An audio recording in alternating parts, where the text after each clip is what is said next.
Bismillahirrahmanirrahim. Assalamualaikum warahmatullahi wabarakatuh. Perkenalkan, nama saya Rainer Fauzan. Saya dari mahasiswa Ilmu Komunikasi Angkatan 23. Asal saya dari Bandung, di Kabupaten Bandung sih, lebih tepatnya. Dekat IPDN, dekat Unpad, dekat ITB. Untuk keunikan khas kota Bandung itu banyak. Salah satunya itu ada makanan kuliner peyem Bandung atau teteh-teteh Bandung juga. Oke.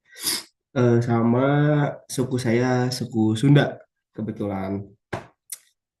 Untuk hobi dan minat saya itu kebetulan minat saya sekarang saya lagi suka trading, trading di kripto karena Donald Trump menang lagi banyak keuntungan juga. Sama latar belakang pendidikan saya SMP saya di SMP Lab School Biji Biru. Lalu SMS saya adalah SMA Semi Militer, SMA Terpadu Krida Nusantara. Jadi sebelum ke UI ini saya memiliki cita-cita untuk menjadi polisi, cuma gak jadi. Tapi gak apa-apa. Saya bangga menjadi mahasiswa Ilkom. Lalu saya buat video ini untuk memenuhi tugas ujian tengah semester untuk mata kuliah kewarganegaraan. Tuh. Yang jadi dipertanyakan kan bagaimana pandangan Anda mengenai Indonesia dan dunia di masa depan gitu. Mungkin saya bahas dulu untuk masalah Indonesia ya. Nah, alhamdulillahnya sekitar bulan Oktober terakhir itu kan sudah dilantik presiden baru kita ya, Bapak Prabowo Subianto sama wakilnya Mas Gibran Rakabuming Raka gitu.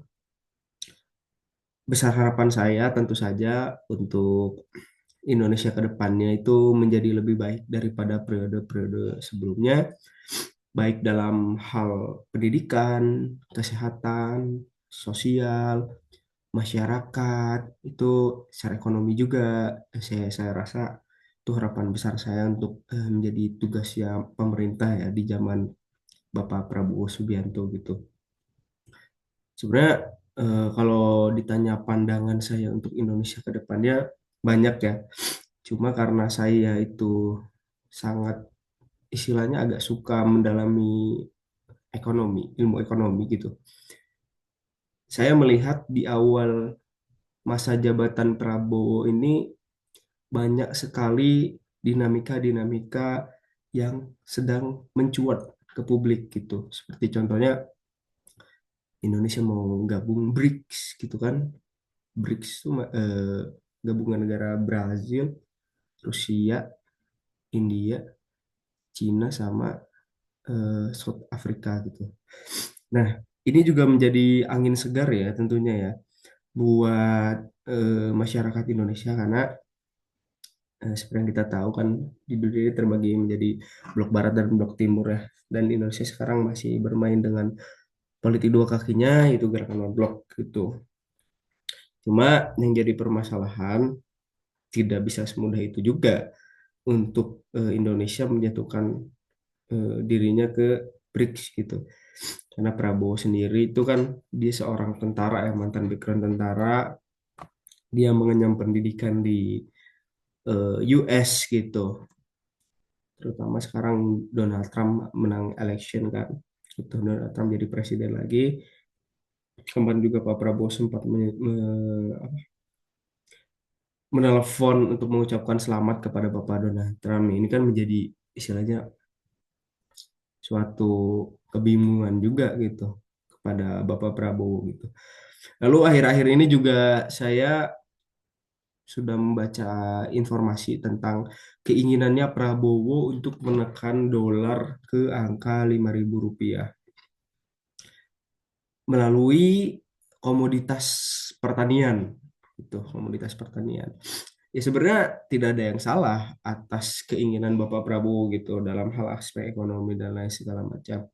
Cuma yang perlu diperhatikan apakah bisa gitu dalam eh, mungkin dan terlalu lama ya, 3 sampai 5 tahun ke depan sama beliau menjabat, Indonesia menjadi lumbung pangan gitu. Agaknya agak susah juga gitu. Terutama kalau misalkan mau dilihat kenyataannya sekarang, petani itu sangat sedikit sekali. Pertama, kedua, siapa anak-anak muda yang mau jadi petani kan? Ya, dari dulu kan stigma petani itu ya istilahnya rakyat kelas bawah lah gitu.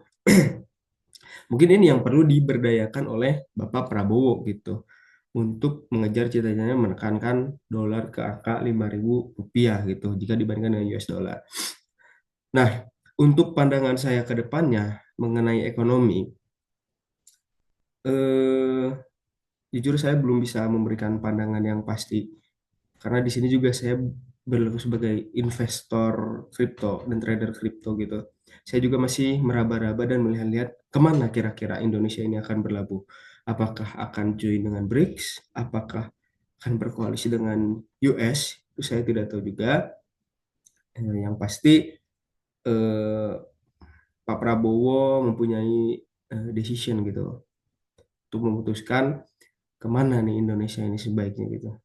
Lalu untuk masalah pendidikan juga menterinya baru diganti juga kemarin kan. Ya besar harapan saya untuk menteri pendidikan itu jangan sering-sering berubah masalah kurikulum ya gitu.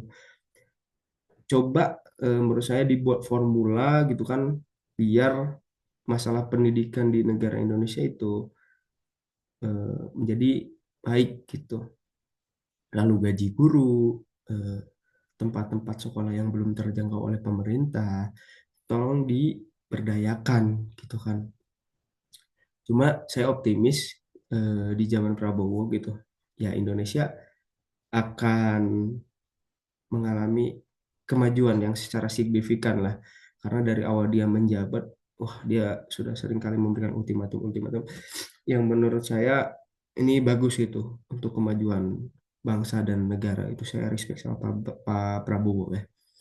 Lalu untuk pandangan saya mengenai dunia ke depan gitu.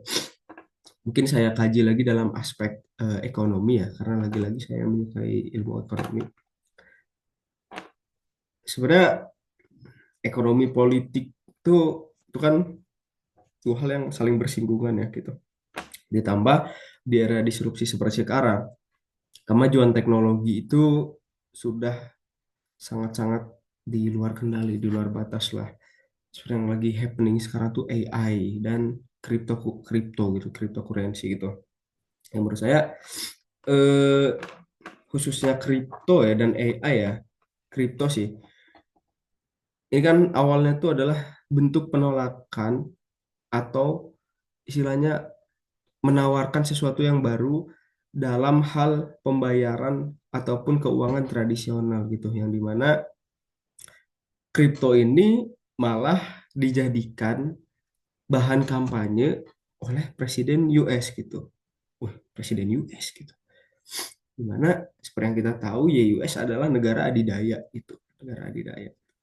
Bahkan Kamala Harris sama Donald Trump gitu. Mereka menjanjikan apabila mereka terpilih, mereka akan membuat regulasi tentang kripto. Lalu membuat apa namanya? Kripto ini menjadi suatu aset di negara Amerika yang mana ini menjadi suatu angin segar gitu bagi para investor-investor di dunia manapun gitu untuk pro terhadap presiden yang mendukung pergerakan cryptocurrency gitu. Eh, Namun itu dalam hal aspek eh, ekonomi ya. Saya bahas juga tentang selain kripto mungkin yuan gitu. Sekarang tuh Cina dan Amerika nih menurut saya sedang berantem juga mereka tuh untuk mempertahankan posisi mereka sebagai negara yang eh, adidaya yang tinggi gitu. Karena di samping Amerika yang memiliki petrodolar gitu, yang kemarin kontraknya kebetulan udah habis sama Saudi Arabia gitu. Sekarang digantikan oleh petro yuan gitu. Ini Cina nih keren juga gitu kan. Selain juga membeli minyak kepada Saudi Arabia melalui Petro Yuan, Cina ini menggembor-gemborkan mobil listrik gitu. Mungkin aku sempat cari info juga sih gitu, kayak di negara Cina, di kota Chongqing kalau nggak salah. Itu kebanyakan tuh mobil tuh udah semuanya listrik. Kereta tuh mostly listrik gitu. Kenapa? Ini merupakan bagian eh, perang secara tidak terlihat gitu. Bagaimana suatu negara ini ingin apa istilahnya membuat ekonomi negaranya nih menjadi yang terbaik lah di dunia gitu. Memang secara mata uang, yuan ini nilai tukarnya tidak lebih baik daripada ringgit Malaysia gitu. Cuman mereka pintar gitu. Dengan murahnya nilai tukar Cina gitu, mereka bisa terus menjadi negara kapitalis produksi. Meskipun ideologi mereka komunis gitu. Cuma secara praktek mereka itu eh, menganut kapitalis gitu. Mereka bikin tuh barang-barang yang murah dan lain segala macam diekspor ke negara luar gitu. Ya memang kalau misalkan kita pikir gitu, ya tidak masuk akal gitu. Gimana bisa misalkan casing HP nih saya beli nih harganya 7.000 gitu. Ya, maksudnya untung dari mana gitu? Barang dari Cina, biaya produksi, biaya kirim dan lain segala macam, saya terima bersih harganya 7.000 gitu. Cuma mungkin itu adalah salah satu bagian strategi ya dari Cina gitu selaku negara yang maju dan sekarang terbukti gitu. Eh, Cina ini mulai mendongkrak lah ekonomi mereka gitu, mendongkrak politik mereka yang secara tidak langsung apabila Amerika tidak mengantisipasi gitu, ya otomatis Amerika ya bakal kelabakan juga gitu. Cuma yang jadi permasalahannya nggak gampang juga buat menurunkan kekuatan Amerika gitu pun apabila dolar dan yuan ataupun mata uang hancur ya Amerika punya cadangan emas gitu banyak banget. Mereka udah ngeruk emas di Papua tuh dari tahun 1900 apa ada 70 80 gitu kan. Cadangan emas mereka udah banyak gitu. Jadi whatever apa yang dilakukan sama negara-negara untuk menjatuhkan Amerika gitu. Tentu saja mereka adalah satu negara yang pintar gitu. Tidak mudah lah untuk menjatuhkan Amerika itu gitu. Itu untuk pandangan dunia menurut saya dalam hal aspek ekonomi. Cuma dalam hal aspek sosial dan lain segala macam gitu. Jujur eh, saya belum melihat hal yang gimana-gimana ya, khususnya perang yang terjadi di Timur Tengah. Cuma harapan saya untuk Donald Trump ini, dia tuh kan sebenarnya berasal dari background pengusaha ya gitu. Jadi saya harap eh, ya Anda melakukan perang secara ekonomi saja gitu. Jangan sampai ada pertumpahan darah dan lain segala macam gitu. Sedangkan untuk apa adanya PBB gitu apabila tidak bisa meredam ya ataupun menghukum negara-negara yang memiliki konflik atau perang gitu. Untuk apa ada hak veto gitu? Maksudnya ya udah kalau misalnya ada hak veto ya berarti negara ini di atas PBB gitu secara tidak langsung gitu. Jadi harapan saya ya untuk masalah pandangan saya terhadap dunia ini tentu saja AI dan kripto ini akan hype dalam 5-10 tahun mendatang gitu. Lalu masalah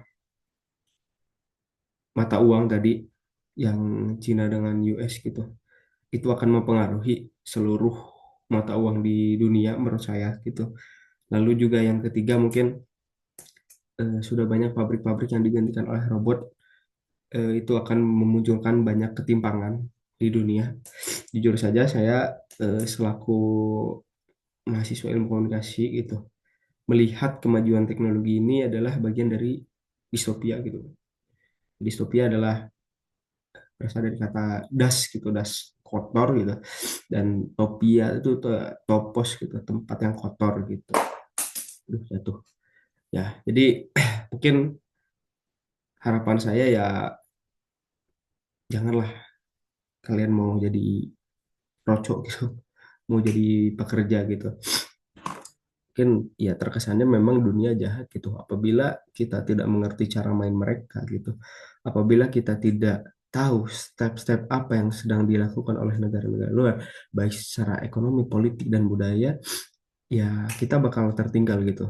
Jadi harapan saya untuk Presiden Prabowo sekarang, saya percaya kepada Anda gitu, karena pengalaman Anda yang sangat luar biasa, juga kepada dunia gitu. Semoga bisa membawa Indonesia ke kancah yang lebih besar lagi, bisa memberdayakan masyarakat, masyarakat semakin maju dan lain segala macam gitu.